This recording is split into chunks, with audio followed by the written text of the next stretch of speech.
All right, everybody, welcome to the Curtain Call. My name is Shayne Kubas, contributor to Still Curtain, and joining me as always is my co-host for this show, at least, Tommy Jaggi, editor of the Still Curtain. We're talking about a big win for the Steelers this past week on Thursday night against the Titans.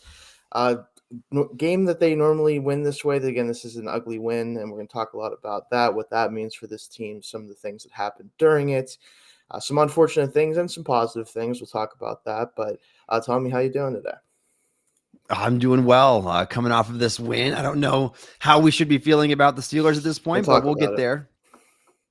Yeah, that's the thing is we can't even really feel good about this team when we win games, Tommy. And that's the thing that really gets me is every week we come on, we talk about the team, and it kind of just feels like we're repeating ourselves a lot of the time, which unfortunately with the Steelers is kind of what we've gotten used to the past couple of years with the offensive coordinator issues and the offense issues in general and all that stuff. We'll get into that, this week as well. But let's talk again. Steelers win ugly yet again.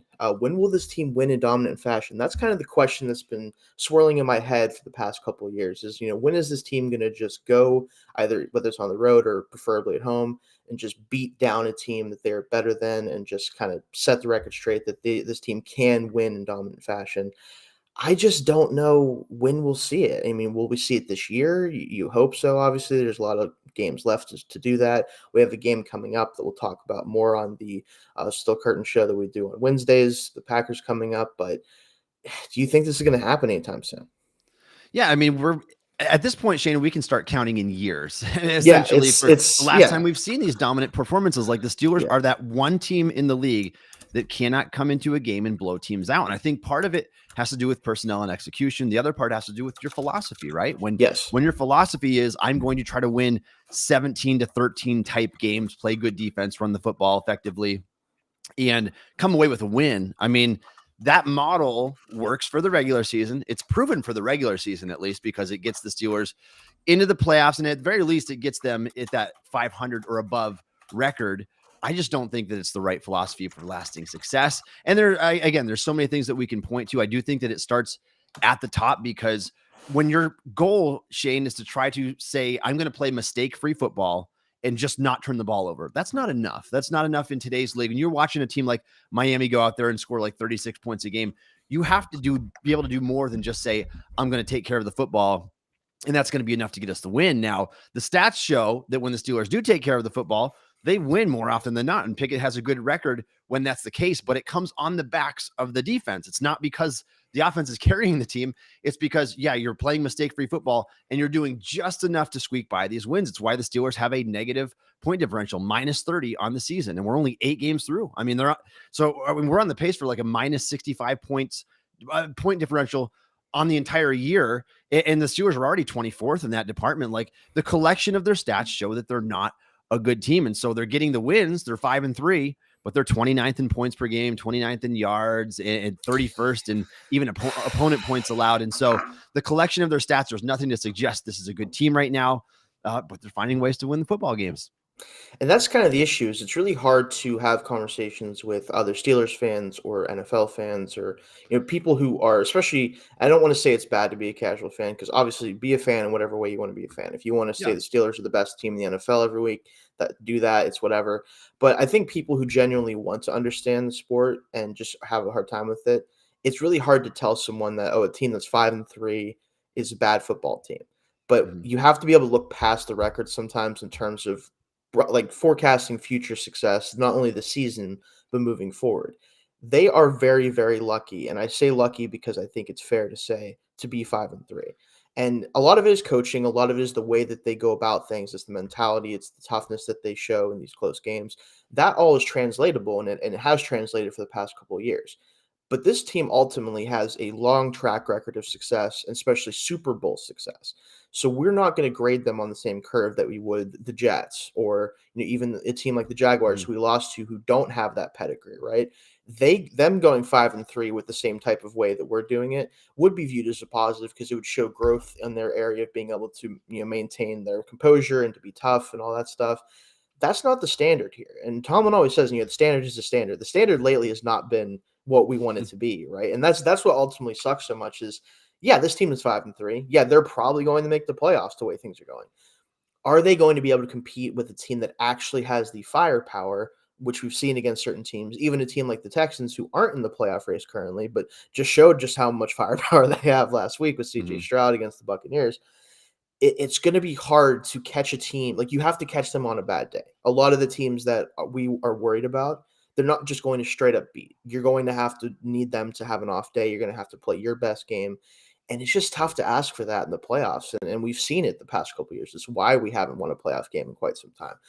And it just feels like we're kind of in that same rhythm right now. And until something major changes, and I think it would take, unfortunately, losing a lot of these games, right? You would have to, instead of winning these one score, you'd have to be losing them, because they continue to win them almost just because of the way that they're built. It gives them this idea that, okay, maybe we can just add a few things and we're good. Maybe we can just make a few tweaks. It's like, you are not close in that regard. Like, there's a lot of things that need to change just from a mentality standpoint too. And I don't know if that'll change without some losing happening. Yeah, and Shayne, the word that I've used to describe them really since the end of the 2018 season is naive. Like, I think that Mike Tomlin and the Rooneys are flat out naive in a lot of ways by believing that this is a Super Bowl roster, that this is a team that can get to the Super Bowl right now. And again, I don't mean to come off as super negative here. I try to lean towards the realistic side of things, because I want to evaluate the team as objectively as possible and compare it to 31 other NFL teams. And when I do that, the results aren't very good. Yes, the 5-3 record is good. A record is not everything, though. I mean, there are teams that sit just above 500 that are good teams, and there are teams that have worse records that are better than what they look. I mean, the record, it's a piece of the pie. If we're to look at everything as like a pie, then the record is obviously a big slice of that. But what's everything else in there? Like, what is getting you to this point? How good of a team are you? It's why we have advanced stats like DVOA and EPA to show how effective a team has been, because raw numbers can lie. And I actually just wrote an article on that hasn't been published yet, basically talking about how Steelers, yes, they are 31st when it comes to yards allowed on defense, but there's two sides to everything, right? Because the Steelers are also 30th in time of possession. And when their offense is going 3 and out, punt, your defense is going to be on the field more. So by default, you're going to give up yards. So we have to try to grade things as objectively as possible. But I use the word naive just because I feel like when the standard is, we can see these teams like the Chiefs or the Eagles or the 49ers, those teams at the top of the league, you are quite a bit below that. Like, if we're being honest with ourselves right now, it's not to say the Steelers can't win a Super Bowl. It's just very unlikely given their current circumstances. And if they get into the playoffs, anything can happen. But like you said, we talked about them being lucky as it is. How lucky would you have to be to win essentially 4 games in a row to become Super Bowl champions against the best teams in the league? I just don't see it happening at this point. Yeah, and again, if we're not built to win those games, and there's been comments before about, like, I know that it was taken out of context a little bit, but the Matt Canada quote about we're not built to come back and stuff like that, and like that conversation. And like, even if that was taken out of context, he's kind of right. I mean, we can come back from a score, right? It's pretty much the only way we win games. And we'll talk about that a little bit more later in the show, but we're not built to be able to handle the NFL as it currently is on a regular basis, right? And I understand, like, Tomlin and I talked about this in the big article I did on Still Curtain about, all the issues with this team and why they're broken and everything. What it comes down to is, I think Tomlin looked at what happened in the mid 2010s when Ben was going off and the Killer Bees were dominating the league offensively, and they weren't still having the success in the playoffs. And I think he kind of got spooked by the idea of, okay, I need to have this be a defensive first team because I can't let my offense dictate whether or not we win, because they could go cold or injuries can happen, all that stuff. And I understand that to a certain degree, but he's overcorrected, I think. I think he's gone too far in the other direction of, let's be conservative, let's run the football, let's try to score 20 points and let the defense go win the game. And there's a balance that is missing from this team. And I think that's the key thing. If Tomlin's going to recapture some of the Super Bowl success, especially, or just the deep playoff success that he's had, it has to come with a level of balance of finding the right mix of, okay, we want to have explosive plays on offense. We want to be able to generate more of those, but let's continue to take care of the football, right? Let's not do unnecessary things. Let's still lean on the run game when we can. It's just, it feels like they're not finding that middle ground, right? Yeah, I completely agree with that. I think that's a good way to put it. Yeah. So again, we'll move on to some other topics here, but unfortunately, the next one here is very unfortunate. Again, Cole Holcomb tears his ACL. How will it affect the Steelers season? He was playing relatively well. I mean, we've gotten used to pretty bad middle linebacker play over the past couple of years. So having a guy that was pretty steady in the middle alongside Quan Alexander and Atlanta Roberts, those three were really kind of getting them back to that floor, right? Of like, okay, we can Yeah. have good middle linebacker play, off ball linebacker play. Him going down, I mean, Alexander did make the big play at the end of the game to seal the game with the interception. He's a good player still. Atlanta Roberts has his role. I do wonder, can Alexander still be a 3-down linebacker, full time? Because he's probably going to have to be with Holcomb out now. I'd like to think so, but he's not as steady as Holcomb was, I don't think. So obviously, we're hoping Holcomb comes back full time next year. We can get him back and he can be in the middle again. But how do you think this is going to affect the defense moving forward here? It's a bigger injury than I think what fans realize. I think that they kind of look at the linebacking core and say, we got 3 guys. Right. Holcomb was the most consistent of the group and the best overall player. He was that true 3-down linebacker type. Yes. And we're hoping that Quan can maybe be that guy that steps into that role. But I mean, it wasn't a high bar to clear, but Holcomb, I think, was truly on track to be the best linebacker the Steelers have had since Ryan Shazier went down with a career-ending injury. Yeah, I think so. And again, though, they haven't had a lot of gems, obviously, during that Yeah. time. But I really think in a lot of ways, Holcomb is and has been what the Steelers wanted Devin Bush to be. The guy that flies around the field, that makes tackles at and behind the line of scrimmage with the run stuffing power, a little bit of coverage chops. Like, he can do a lot of different things for this defense. He can run sideline to sideline. And I think he was doing really well in his role. Now, I know that his grade was just average, like didn't grade out as the best linebacker. From everything that I've seen, I went back and I've obviously watched these games 2 or 3 times each. Right. I would go back and watch, and I see that the film suggests that he was a lot better than the grade kind of gave him credit for. He did a lot of things for this defense. And so I think that part definitely will be missed. I'll be interested to see what they do from here, because really Quan is your only coverage linebacker at this point. Yeah. Now that not that Holcomb was a specialist in that area, but because of his athletic traits and he had some ability there. Landon Roberts and Mark Robinson really are the downhill thumping type buck linebackers. And so I think that they're going to have their role in the defense. I think they're going to make a lot of plays in that regard. But it is a little bit concerning now. All of a sudden, you're very thin in terms of guys that can cover. What do? Like, do you go out and get a player? Obviously, the trade deadline is passed. You'd have to kind of pick from some slim pickings in the free agency pool right now. And so I'd have to kind of delve into that and see what's even available for the Steelers. So I think that they will try to, my guess, Shayne, is they will try to fill the void in-house. And if they're struggling there, and if they find out that, these guys are a problem, they can't drop back in coverage, they can't do these type of things, then maybe they go out and look for a guy. And I think the other answer might be, maybe you just run more dime at this point, and you keep Quan out there as your lone linebacker in obvious passing downs, and you just get another defensive back on the field. But the problem with that, Shayne, is their defensive backs kind of stink this year outside of Porter and injured Minka right now. And so they just don't really have the personnel to afford to lose a guy like Holcomb, who's really a stable presence, a guy that really never needed to come off the field. So I think that loss is going to be a little bit bigger than what a lot of fans anticipate.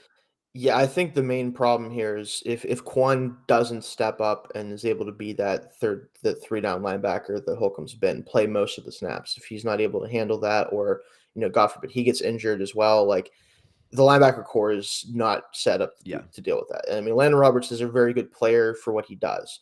I think Mark Robinson has the chance to be a really good player at what he does as well. But like you said, neither of them are going to hang with anybody in coverage right now, most likely. Robinson has more athleticism to do that, but I don't think he's ready to handle that responsibility. If he was, I think we'd be seeing him more, honestly.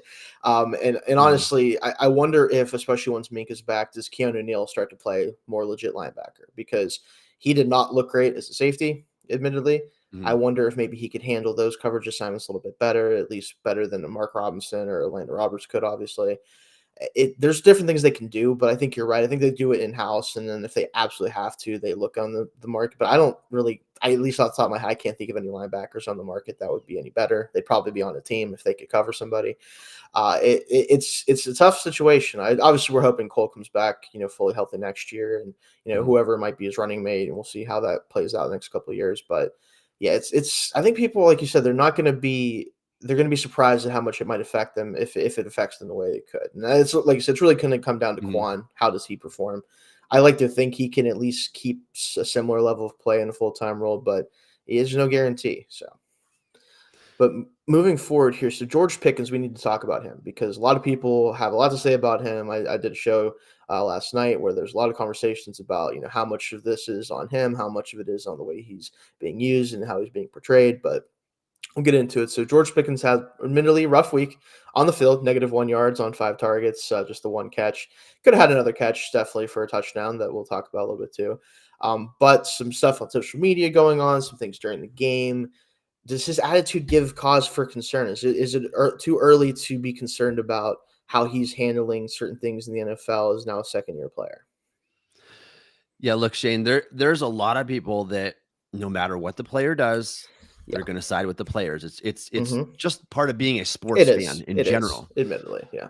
Having said that, I'm very much a critic of the game. In Mhm. doing this full time, I try not to let these things slide. I don't want to. I want to be fair because haven't talked to Pickens personally. I don't Right. know exactly what he was thinking in these moments. But when I do go back and watch the tape, when I see Deontay Johnson catch a touchdown for and end his 21 game Yeah. streak without a touchdown, Yep. and I instantly see Pickens drop his head and walk towards the sideline where Allen Robinson is running with his hands up, going over to congratulate Johnson.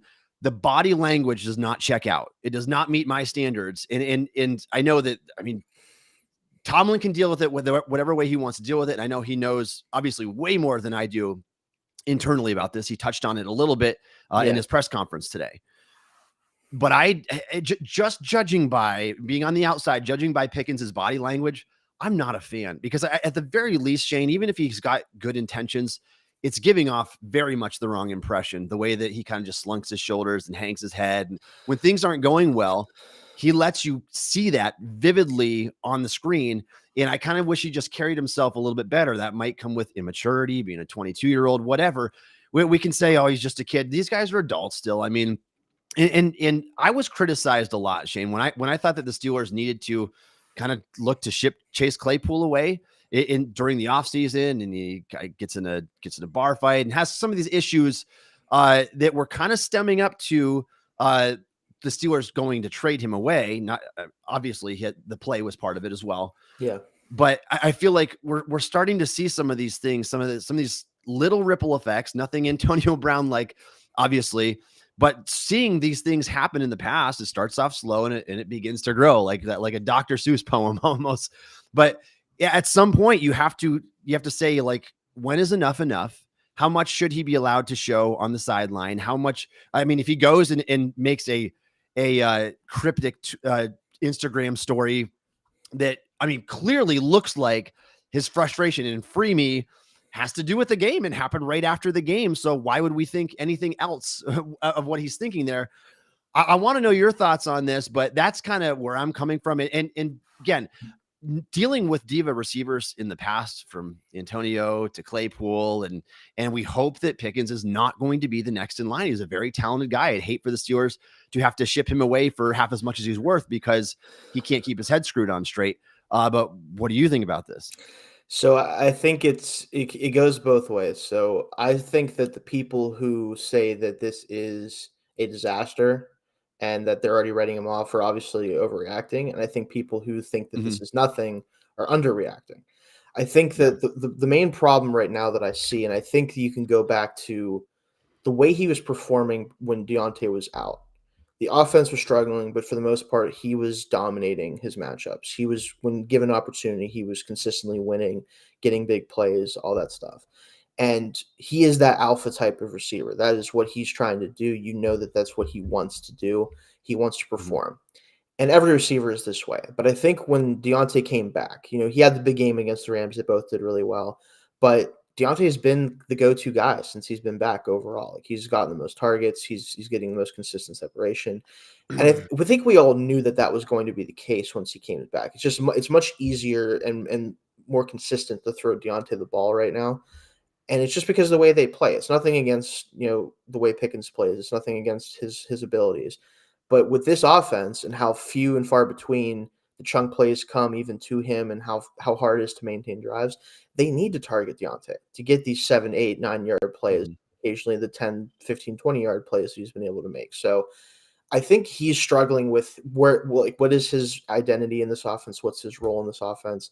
And he's letting it blow over into his play on the field. I think it's part of the focus issue where he could have had the touchdown when we've seen him toe drag and do the crazy stuff on the sideline. That was an easy touchdown for him, right? Yeah. Like I know that it wasn't necessarily the easiest play in the world for a receiver, but we have expectations for Pickens at this point when it comes to that stuff. So he misses that. I'm sure he's frustrated with himself over that. And then he has -1 yards in a game on primetime Thursday. He's going to feel a lot of emotions there. But what he needs to get better at, and I think why Tomlin said basically, I think his quote was like, "It's like a pebble in my shoe," which of course that's what he said. That's a classic thing he said. But he understands like this guy wants to be very good, and a lot of his motivation for doing so and why he's acting this way is probably centered around his desire to perform. He can work with that, right? Like he can work with a guy whose frustrations are coming from that perspective and not like, oh, I don't care what happens the rest of them. I want to be the best guy in the world. He can work with this. It's if he starts doing stuff off the field where he hasn't done that yet. If it starts where he does cause problems in the locker room, where he's not, helping his teammates out, which again, the Deontay thing, it's really disappointing for a guy that hasn't scored a touchdown in like feels like forever. Like he said, 21 games. Last guy to throw him a touchdown was Ben. To give people perspective on that. It does suck that he didn't celebrate with him. I hope that he regrets that. And I think that that's a moment that he would have liked to spend with his teammates. I want to see him grow into being that true X receiver for this team, the long-term number one. And he obviously has the talent. But I think it's fair, like you said, though, to start to wonder, is that something that's going to become an issue if he can't mature a little bit? And he is young. He's still an adult, like you said, though. You don't want to give a guy too much leeway there. But I'm cautiously optimistic that his issues can be ironed out simply by getting this offense to a level where they both can play well. And we've already seen it with the Rams game. I don't know how often we'll see it the rest of the year, but I think that would really solve a lot of the issues. Yeah, the Steelers need they need to find a way for these two receivers to coexist because they are good complements to each other. They're great the guy that can get open underneath, and Pickens is obviously the contested catch guy, the back shoulder guy that can do all the things that Deontay can't do.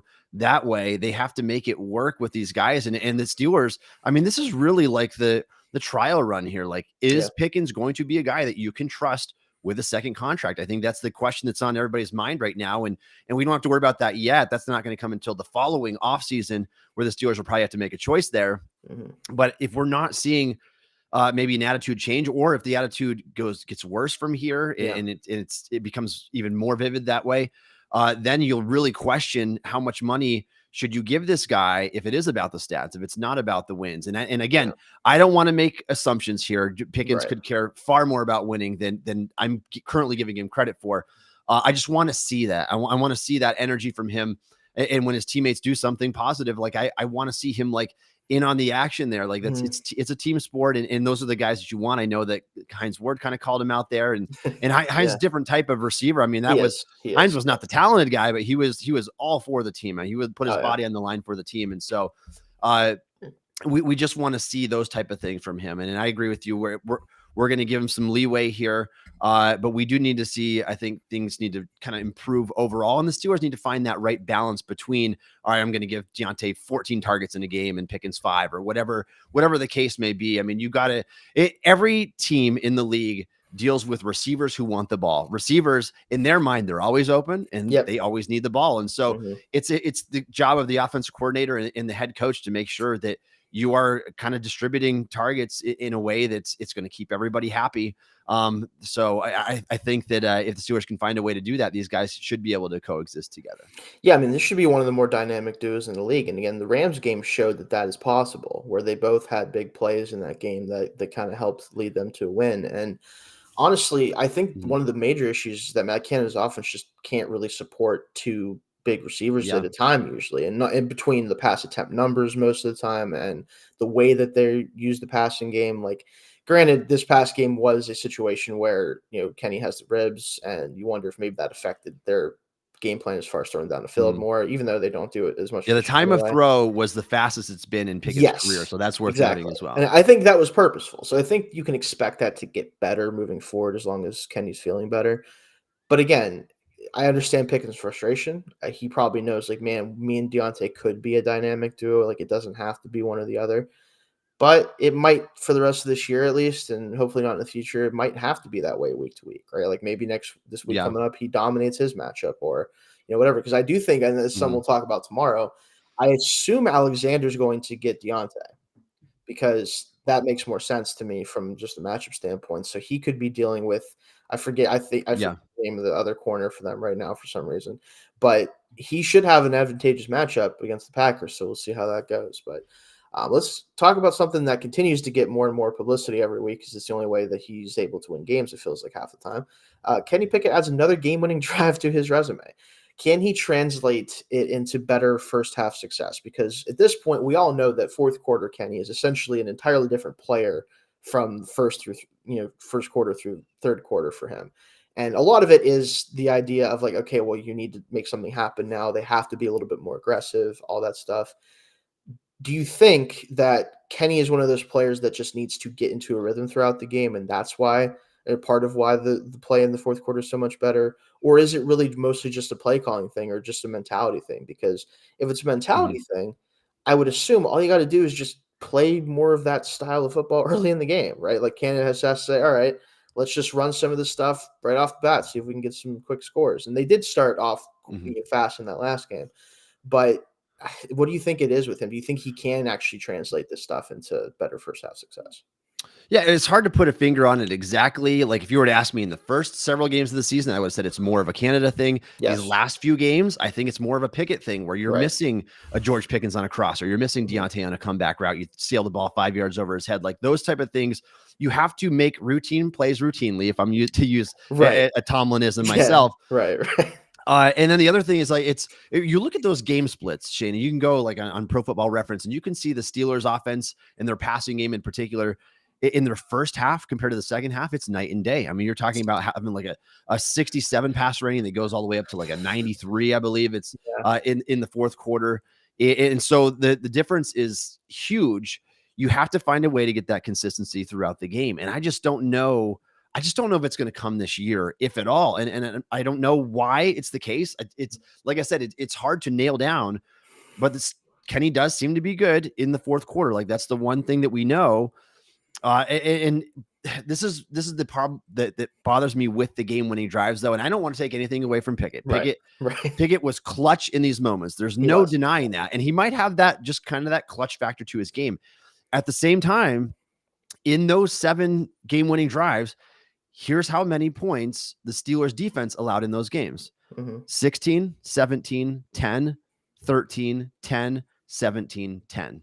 Yeah. I mean, it really is, like I said, it's on the backs of the defense. Now, Pickett is doing what he needs to do in those moments, but the first 3 quarters of the game, it's not there. And so you have to get more consistency throughout, because I think at the end of the day, these game-winning drives aren't going to mean much if you can't sustain success on offense, and if you don't have an actual offense going into the postseason. So I think that it needs to be better in the first half. Obviously, I don't know how to get it there. I think it's truly a combination of the play calling, but like I said, in more recent weeks, I think it's kind of just been on the execution on Pickett's part. And that's kind of the frustrating thing, is I do think you're right that the play calling has been less of an issue in the past few weeks. Now it's never going to be great with Canada, we know that. But I think there's been plays to make that haven't been getting made, and you can Yeah. start to say, okay, the offense isn't maximizing its potential anymore, right? I think the first few weeks they were doing about as well as they could considering the situation. Mhm. Now it is more of like there's a level they can reach that is a little bit more palatable that they just haven't been able to execute with. And a lot of it, obviously George has the missed touchdown, which sucks, and the running game is inconsistent. It was really Mhm. good in this game overall, but still very hit or miss a lot of the time. But with Pickett especially, it feels like in the first half of games he's not as accurate. He doesn't have the same accuracy as he does in the second half, especially the fourth quarter. He's not as comfortable in the pocket. Like all this stuff just feels like he has to kind of build up to it. And I just wonder, is it a situation where he isn't comfortable to start games and he needs to settle in? Is it the fact that the play calling is more conservative generally in the first half of games because they're trying to win that way? I just it's really hard for me. I think it's a combination of everything ultimately, Yeah. right? I think it all ties together. But like you said, if Kenny is this guy where he has to basically be given the opportunity to have it be a one-score game one way or the other in the fourth quarter to win, you're just not going to win a lot of these games. Like you have won relatively at a high Mhm. rate with him, but again, it's not going to translate to long-term success, nor is it going to translate to playoff success, right? That's the main thing, and it kind of makes me think of a more exaggerated version of this was the Tim Tebow year with the Broncos, Yeah. where every game he would go 5 for 17 the first three quarters, and then go like 6 for 6 for 120 yards and 2 Mhm. touchdowns in the fourth quarter, and they win. Like, it's obviously not that exaggerated. It's a little bit different, but there's a reason why they let him go directly after that and when got Peyton Manning, because they knew, like, Mhm. we can't win like this. We can't expect him to complete 4 passes in the first 3 quarters every week and still win.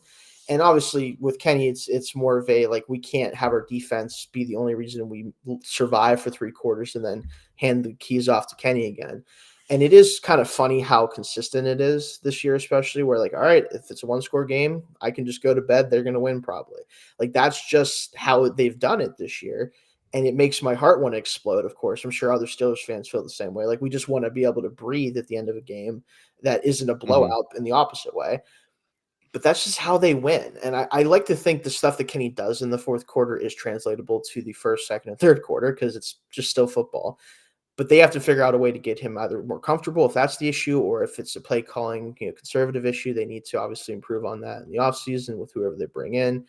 All of that could help him, but I do think that the book is kind of out on him in one way for sure. And we talked about this in the Still Curtain chat, as we like to do. I think the one thing you definitely know about Kenny Pickett at this point is that he probably isn't a guy that's going to be able to carry an offense on his back, right? He's not going to be able to elevate an offense beyond what it really can or should do. And that's okay if you have Mhm. a really good offensive coordinator, but we don't. So you kind of, the only trait that he does have going for him, like you said, is that clutch factor, which is great in the meantime, but you have to see more moving forward, I imagine.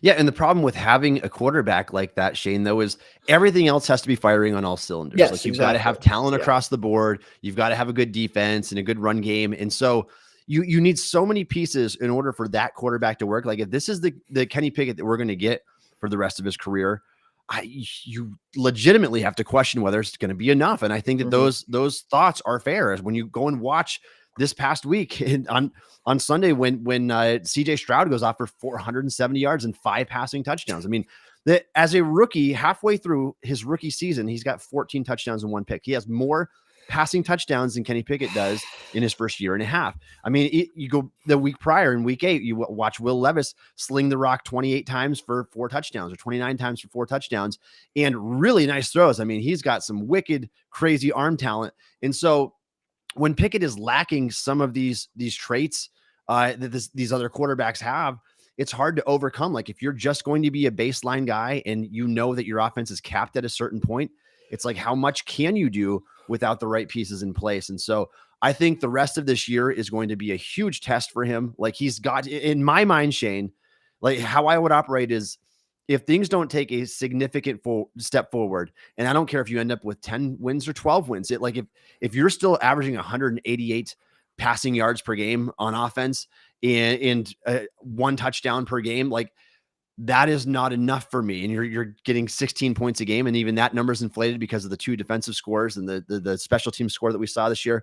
Like, if those things don't go up significantly, I would be looking to turn the page, because you can't stick with this for so long that you're going to hurt yourself. Again, it goes back to that word naive. Like, if the Steelers are going to be naive enough to believe if Pickett does not improve from here to the rest of the season, will that get the job done against Patrick Mahomes, Josh Allen, Joe Burrow, Trevor Lawrence, now CJ Stroud and Lamar Jackson, and Yeah. everything the AFC has to deal with when you're going toe to toe with guys that can put up 24 to 30 points a game? And the Steelers struggle to get a 24-point game, and they really struggle to get a 30-point game. And I mean, offensively, it hasn't happened this year. Yeah. And so that is the issue that we're having. Like, you have to have the firepower. Are they capped with him? Like, that's the question that I keep coming back to. And I need to see evidence that they're not by the end of the season. And I think the worst part about it, Tommy, and this is kind of the thing that I think is part of the Steelers' problem, as much as it's hard to complain about winning, they win too much despite all this to ever take a quarterback that is significantly better than Pickett, probably, right? And I think that's where this all falls down to, is he's going to be the starter next year and probably the year after minimum, because they're going to probably find ways to win a lot of these games that maybe they shouldn't win, right? And part of it's Mhm. because of how Kenny plays in the fourth quarter, and part of it's because of the defense and coaching and all the stuff. Like, they are incapable of being bad enough, I think, to really justify or have the ability to go up and get one of these premier talents at quarterback that they're comfortable with. Because yeah, you could take a flyer on some of these guys coming out in this class. There's some guys down the board who I think could be very good or Mhm. could be have a chance to succeed, but they're not going to be surefire. Like, this guy's definitely better than Kenny Pickett, right? So drafting one of those guys, one, it could put pressure on Pickett in a negative way, and it ultimately might not mean anything because they might not be better than him anyway if they do supplant him. And then you kind of have to restart that clock again. So I think they're putting themselves in this really weird position where, yes, there's evidence to suggest that Pickett might not be the guy, but is there going to be a player at their spot in the first round or within range to go up and Mhm. get that is definitely better than him and a better fit for what they want to do? Probably not, right? And that's where this all comes back to. Like, maybe they could look at adding a veteran or something that maybe has a higher, even floor than him or whatever it may be. But ultimately, they definitely need to find out more about him the rest of this year. And I think that with the way the play calling has been recently, if it stays at that level, they should have the opportunity to at least know more if he actually can make good on some of the plays he's been missing. So I agree there. The last thing I want to talk about, and you talked Mhm. about a little bit, is something that can help him a little bit. The run game came alive this past week. Can it be the Steelers' identity finally? Can they have an identity on offense that's actually sustainable? And obviously, they do it against a Titans team that isn't that great. Obviously they're kind of struggling for the most part. Levis injected some life into them the week before, but they kind of come crashing back down to earth a little bit against us. But the running backs combined for 157 yards, 166 total yards of offense on the ground for the Steelers in this game. Mhm. Can this be something that finally, after they've shown flashes of it last year, the second half, and a couple games this year, can this be their identity with Warren and Harris just kind of pounding the rock and getting some couple explosive plays, including a 25-yard run and a 22-yard run? I mean, that was the goal for Tomlin Right. back when they decided, like, we're going to run the football. We're going to play great defense. It's Yep. what led them to ultimately take a running back in the first round Yeah. in 2021. And so Right. I don't know if they can do it consistently enough yet. I'm not quite Right. there yet. Adding Broderick to the offensive line is going to That's help a that's the lot. key. I'll talk about that, but go ahead. So because that you can just see the difference. And even with some of his first snaps coming on the right side since being in Pittsburgh, I mean, he was good there He still. And I was. think that, Yeah. yes, the answer is to get him on the field. I don't know if that's the way to go because it's not like Dan Moore is a peach over there on the other side anyway. And preferably, like, if I had my choice, I'd rather Broderick be the long-term left tackle. We'll see if this is a permanent thing or if it's just something that we're going to do this year for the rest of the season and kind of flip back to the other side or whatever the case may be. Broderick on the field helps. I mean, Jaylen Warren is just a quality football player. I think he's just really well rounded, and you get that guy a crease, like he's going to do a lot with it. I mean, Najee was solid, and so I think the competition does factor into here. Tennessee, it's not like they're a powerhouse or anything that way. If you start to do this consistently, then I think we've got a conversation here. The way it is right now, though, I got to see at least a few games of this success on the ground where your run success rate is high and your yards per carry is up there and you're destroying teams for 100 plus easily on the ground before I'm willing to kind of make a statement to say, yeah, the run game is fixed. So I want to see that continue to trend in the right direction, but so far so good. Yeah, I think the key thing, and you talked about it, is Broderick Jones is in the lineup, and I think ultimately that's the thing that could lead them to getting this run game back to prominence and also staying there, right? Because Mm. his ability as a run blocker as a rookie even is pretty phenomenal. It just is. Like, he's a road grader offensive tackle, and you're right. I would like him to be at left because I think that's where he's going to ultimately be long term. But if he gets him on the field and Tomlin's okay with it, or whatever the issue was there, why Moore came back in, so be it, right? I don't really care where you play him, as long as he's playing, getting snaps, and showing what he can do. Which so far, every opportunity he's gotten, he has performed very well, at least admirably, if nothing else. So it's hard for me to think that this can't be the identity necessarily. And I think a big problem too is if they can't run the football consistently, the passing game is not consistent enough in the first half to move the football that way. It just isn't. I'd like it to be, but they haven't given us a reason to think that it will be. So until they show that, the run game has to kind of be the identity, like, or at least that should be the Mhm. main focus, because that's something that can, assuming you can get the blocking figured out, and Broderick Jones, like I said, can make a huge impact like he has so far. you can lean on that a little bit, right? Like it can be something that you go to and say, hey, we're just going to run the ball the first 2 plays of every drive just to try to run it down their throats. And if it's successful, you can get away with that. And it also gives Kenny more opportunity on 3rd down where you're not at 3rd and 9, right? 3rd and 8. Like he's not at a point right now where he's able to make those plays consistently, and he might never be. So getting into more favorable down and distance is the number one thing they can do to help him. And I think this game they did that. I think overall Kenny did struggle a little bit in the first half, but he figured it out. And I think that's really the big key moving forward. Yeah, the one thing that I want to add with that, Shayne, though, is I do worry a little bit. I worry that Tomlin's going to rely too much on the run game because Right. we've got evidence now that shows that you can have a successful run game and still have a really crappy offense. Like I worry that it's going to cap their team. Not that the ceiling's low as it is anyway. Yeah. But when you focus on running the ball and say, I'm going to try to get in that 3rd and manageable situation, what's the max upside of your offense? Like it helps. It's going to help you in the time of possession. Like if you can run the ball and maybe in turn, just helping out your defense will give you the boost that you need. But points is what the Steelers need to do. Need to start being able to put up, and it's something that they just have not done consistently. I don't know if the run game is going to translate into more points. It could help in some other areas, but we'll see how it goes. Yeah, so we have a comment here. When the other team has zero fear or respect for your quarterback playing consistently well, there's no reason for them not to load the box. And yet you are correct about that for the most part, I would say. Like they face a lot of loaded boxes and they run into them a lot of the time. And especially on 2nd down. They have the highest, I believe, or 2nd highest run rate on 2nd and long, which is maddening for a team that doesn't run the ball consistently well, right? Like it'd be one thing if you were just great at running the ball and you're like, screw it, we'll just run it on. And I believe the lowest success rate on those runs. Exactly. So it's like it's really running into a brick wall for the sake of running into a brick wall, which kind of encapsulates Canada's entire time as an offense coordinator for here or for the Steelers. But still, that's what happens. And also Chuk's bench for being vocal about Kenny not being good. I haven't heard this. I did hear that he was not exactly thrilled about a couple things, and I guess that's part of why he was on the bench and he spoke out about some things. Didn't hear that it was that. I have a hard time thinking that Chooks would say that because that's pretty much a guaranteed way to not play, offense tackle for the Steelers anymore.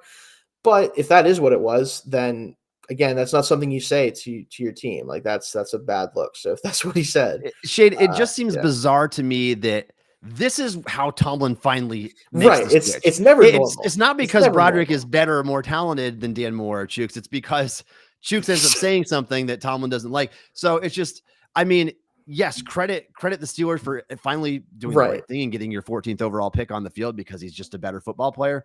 But the way that it came about was just kind of bizarre, I thought. Yeah, nothing is normal with this team, right? That's the one thing that we can confidently say. We don't know a whole lot because no one knows a lot about anything with this sport because every week something happens or like that shouldn't have happened. The one thing we know is the Steelers can't do stuff normal. It's never like, oh, we play their best players because they're the better players, or oh, we won a game because we actually tried to win with our offense, or we try. Like, it's never normal. It always has to be something weird or whatever. And I'm kind of used to it at this point. It doesn't even really bother me. There's stuff that comes out every week where I'm like, yeah, that sounds about right. Or Tomlin will say something that only like 4 people understand. I'm like, yeah, that's him. Whatever. It's just this team is something else, man. That's kind of how or with like Dan Moore getting his job back because he was injured, even though Broderick came in at left tackle and had an awesome game against the Ravens. And so it's just it doesn't make sense to what the fan base would like. But I think being a player's coach, as great as it's been for Tomlin, I think he kind of gets in his own way sometimes, right? And this can be our final thing we talk about before we head out. But he, to a fault, he's loyal. And I think that overall it's benefited him. I think it overall is a benefit to be loyal in a sport like this where relationships are so important. But if Dan Moore sucks, which let's just be honest, he's mostly sucked this year. Okay, we don't have to answer to anyone, so we can say that. Why are you putting him in a position to go out there and just get beat? Why are you not telling him, hey, listen, you don't have it right now. We have a rookie who we drafted. You know this was going to happen, right? You're not like, I'm sure Dan Moore is not stupid, right? He knew when they drafted him, one of the tackles, probably him because of the position he plays, was going to lose his spot at some point. We're going to sit you down. You and Chooks can work out right tackle. We'll talk about that. But Broderick is going to be the left tackle because he's frankly better than you. I think that is more respectful, honestly, than letting a guy go out there and just get beat every play. But granted, he's been better since he came back. I'm not saying he's a complete, liability, but that's the type of stuff that I think he doesn't do that other coaches will do. And I think that is something that would benefit him at this point, where he doesn't have this dominant roster that he used to have. He doesn't have a defense that he can just go up to the guys. He's like, I just got to motivate these guys because they're already good enough as it is. I just got to give them that extra push. Right. And yeah, when you do that, when you combine a great defensive roster and a Mike Tomlin coach team, you get the late 2000s, early 2010 Steelers defenses that were ridiculous. But he doesn't have that quite anymore, right? He doesn't have the ability just to be like, I got to just push the right buttons and we're good. Now he does have to make big decisions about the roster, about who should play, who shouldn't play. And I think that's one thing that has been missing from his tenure the past couple of years.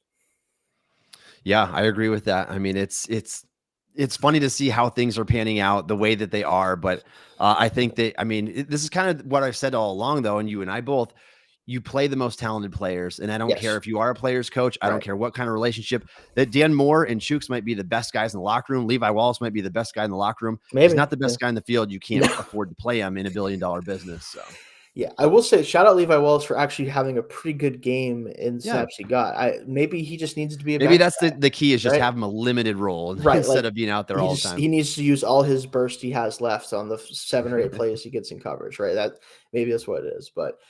That'll do it for us this week, folks. We will be back tomorrow to talk about the Packers game on our main Still Curtain live show, 1:30 p.m., so check that out. We should be doing the show moving forward every week, so I know we've missed a couple weeks here, but I like doing this one. It is a little bit more laid back, a little bit more fun to talk about the team this way, but so definitely check us out tomorrow. You can follow Tommy at Tommy Jaggi on Twitter. You can follow me at Shayne Kubas. Again, we make it real easy for you. We don't have any weird usernames, so that probably helps a little bit for you guys.